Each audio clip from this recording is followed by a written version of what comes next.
These are the 3 kinds of tripods I use every single day for my video creating workflow.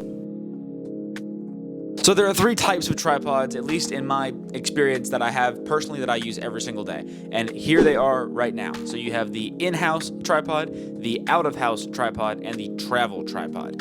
Each of these serve a different purpose. I personally recommend having a unique tripod for each use case. Let's first talk about my in-house use tripod, which is made by SmallRig. The design of this tripod is pretty much all metal. It features an inbuilt ball head as well as a large neck column for extending vertically. The overall height of the tripod can extend to over 81 inches, which is extremely tall for a tripod.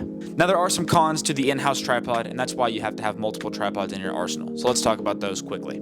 Because this tripod is all metal, it's a little bit on the heavy side. It's not great for putting in a backpack, and especially not for putting in a backpack and carrying for long distances. Also, it takes a while to set it up. There are multiple slides, multiple columns to adjust. These features on the tripod are set up for ultimate customization, which is a pro, but also they slow down your process and maybe make you miss a shot, which is a con. I use this SmallRig tripod for mostly in-house shots. Shots like this, in my bedroom, really any indoor type of location. The second type of tripod that you need to have is an accessory tripod, or an outside tripod, or a compact tripod, whatever you want to call it. I personally tend to call mine an accessory tripod because right now it's holding the light that is lighting me in this video. My accessory tripod is an Amazon Basics tripod.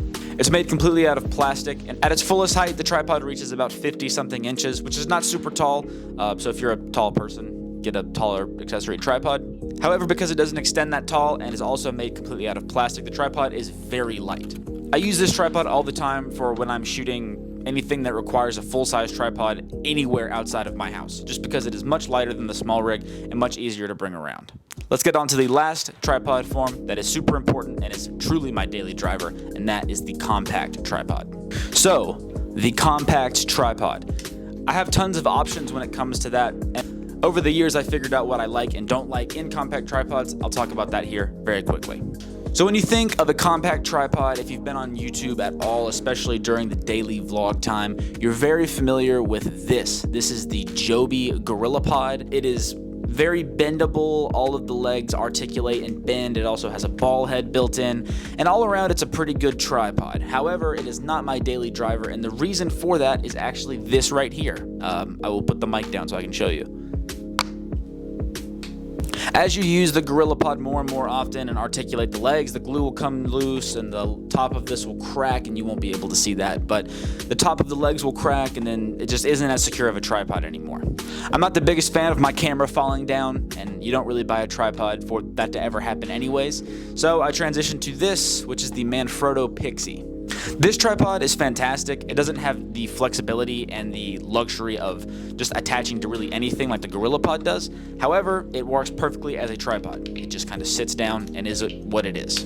I never have to worry about my camera tipping over or falling or anything weird happening with the Manfrotto. Compact tripods are also super good if you're a videographer, freelance videographer, or shooting interviews. I've had this in the past personally, where these tripods have come in handy for holding like little light panels and things like that on the go. When it comes to compact tripods, there's so many options when you look on Amazon. I highly recommend reputable brands, Joby, Manfrotto, SmallRig makes one that I'm going to be trying out soon, and tons of other brands that are also pretty good, but don't buy the super cheap ones because you don't want your, camera to fall down or fall in a lake or something crazy like that. If you got something from this video or found any value, make sure to leave a like and subscribe and comment. I really appreciate that. And I know that camera shopping and equipment shopping can be super confusing and super difficult if you don't know what you're looking for. And that's why I made this video, just to make it a little easier for buying tripods. So with that being said, I'm Austin. I make videos every single week, kind of like this, talking head videos, tips and tricks videos, as well as vlogs and other kind of college-y, student-y life type stuff. So if you're interested in that, feel free to stick around. I make videos every week, like I said, and I'll see you guys next week, I guess. Peace.